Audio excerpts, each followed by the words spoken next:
Liverpool just spent more money in a single transfer window than they had in the entire past decade. Looks like FSG have finally decided to open their wallets this summer. The 125 million euros paid for Florian Wirtz, the biggest transfer fee in the club's history.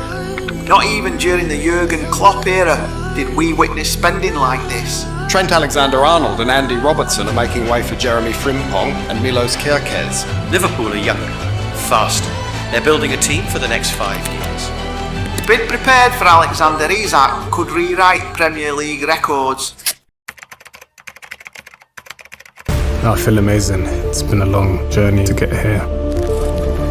I'm super happy to be a part of this team, this club, and everything it stands for. I want to create history. I want to win trophies. This is a perfect place for me. I always want to give as much as possible to the team. I'm delighted to have this chance and to get this number.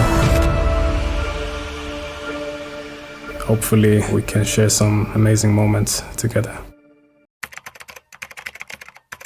At their very best, when they were winning titles, they went out and bought top-class quality and dominated football for 10 to 15 years. I just get the sense that Liverpool might feel this is a window for them. So Liverpool could feel the next 4 to 5 years could be domination from that team.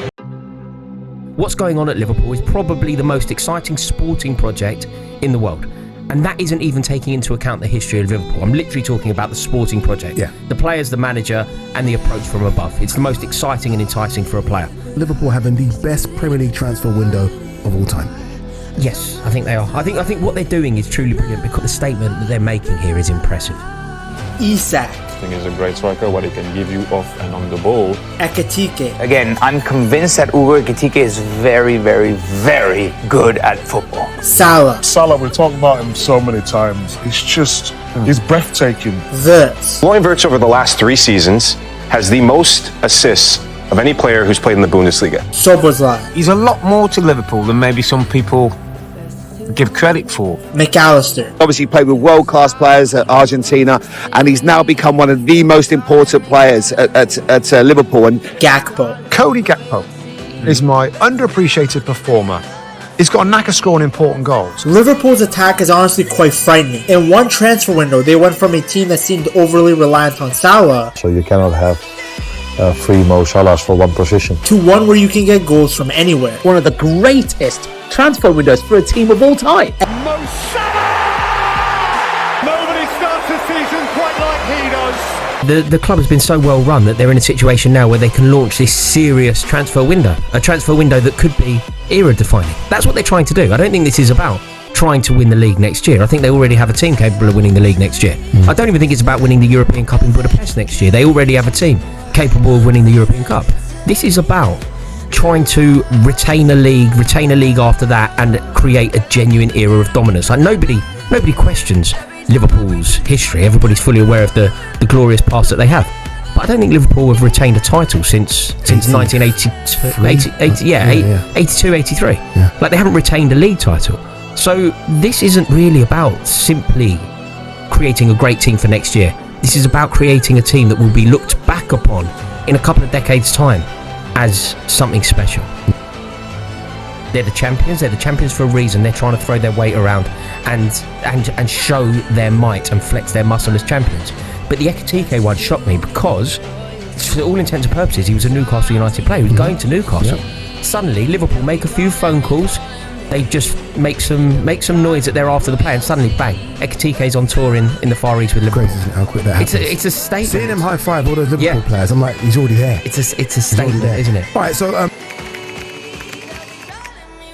Slot is a master tactician. We've seen him deploy how many formations in the same game.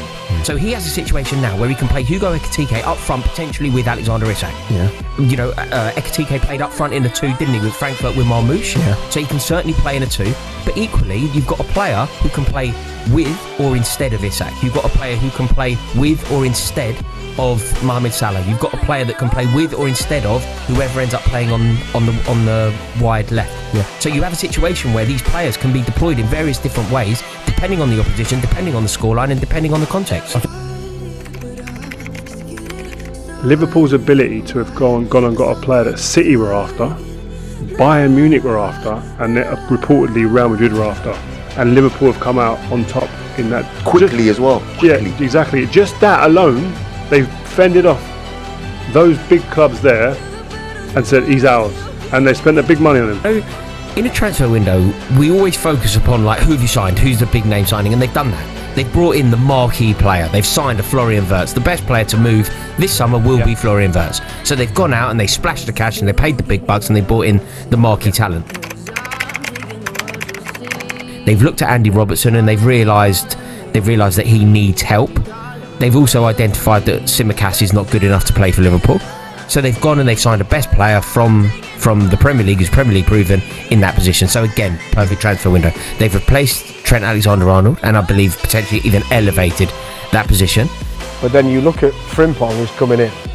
19 goals and 19 assists over the last 2 seasons in Germany. So arguably they get a better goal scoring threat from the full-back position. With the signings that they've made, obviously the players have secured on new contracts. Are they prime favourites to make it back-to-back titles? I think not only that, I think they are probably the most clear favourites to win the league than we've seen in the last 10 years. The best got a lot better, didn't they? The best have got better again, and they've raised the bar. I agree with Joe. I think they're streets ahead. Miles ahead.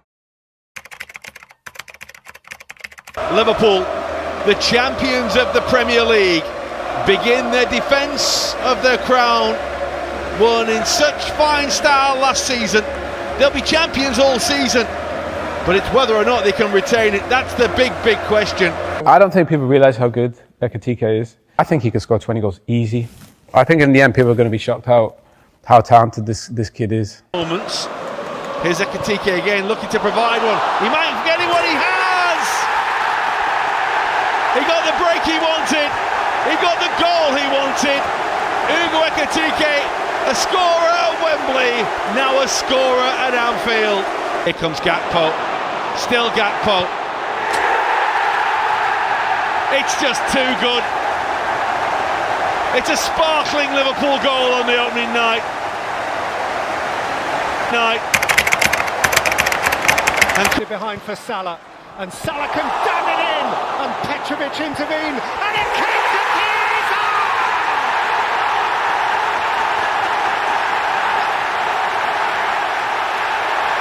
Who saves the opening day for Liverpool?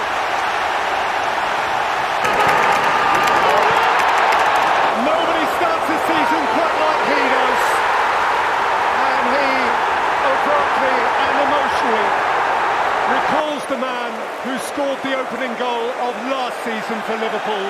Liverpool's first away game in the defence of the Premier League crown that they won last season is to one of the most difficult stadiums to visit in the Premier League. And the shot is hit, and it's in, and Ryan Gravenberch has scored for Liverpool. Just what champions can do. They've had to ride the early storm. They've done it! It's the third red card of Anthony Gordon's Newcastle United career from the off. And Ekitike makes it 3 in 3 Liverpool appearances for him. And to concede within 20 seconds of the restart for Newcastle United, it is another inevitable target. Dan Burn, is he going to break? It is! Talk about a tale of the absolutely unexpected. Harvey Elliott comes on, and so too does Rio Ungamoa. Elliott. Salah plays it across the box, leaves it. Ungamoa! It's the stuff of teenage dreams! 3 days short of his 17th birthday, on his Premier League debut, he comes off the bench and scores what's surely the winner for the champions. 2 wins out of 2 for the champions, but they were mighty lucky in this one, and they had to rely on a 16-year-old substitute sent on by Arne Slot to win a game for them that seemed to have slipped away. Arsenal today come to Anfield not just for points but for proof that they can get the better of the reigning champions. Fiercest fixtures, a showdown between last season's top 2. Two giants, two juggernauts, two teams who carried the last title race deep into spring. Lower delivery this time. Madueke pushed away by Allison. Tinder, was he holding on to back for reference as he was? Purposeful run up.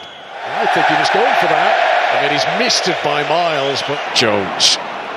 Zubimendi challenges and fouls him. Free kick in a dangerous position for Liverpool.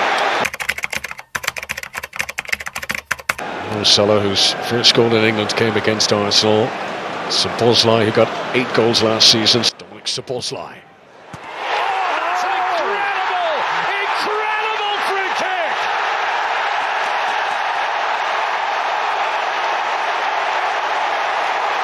From right back to maybe match winner! Dominic SZOBOZLAI illuminates the afternoon at Anfield with a very, very special strike! Oh, what a strike that is. Commanding header from Van Dijk, and there will be time for no more. And Liverpool prove again why the crown resides on Merseyside.